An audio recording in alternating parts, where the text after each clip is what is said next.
बोलिए गंगा मैया की जय। गंगा मैया के आज के दर्शन, आज की शुभ तिथि पुरुषोत्तम माह कृष्ण तिथि पंचमी बुधवार, विक्रम संवत 2077 तद अनुसार 7 अक्टूबर 2020। आज पंचमी दोपहर को लगभग 3 बजे तक की है, तत्पश्चात षष्ठी। आज का विशेष दिन सर्वार्थ सिद्धि योग, रोहिणी व्रत, चंद्र राशि वृष, दिशाशूल उत्तर, अग्निवास आकाश। राहु काल का समय दोपहर 12 बजे से लेकर 1:30 बजे तक रहेगा। इस बीच में कोई शुभ कार्य नहीं करते।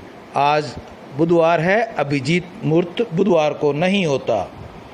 बोल गंगा मैया की जय। नमामि गंगे हर हर गंगे, नमामि गंगे हर हर गंगे।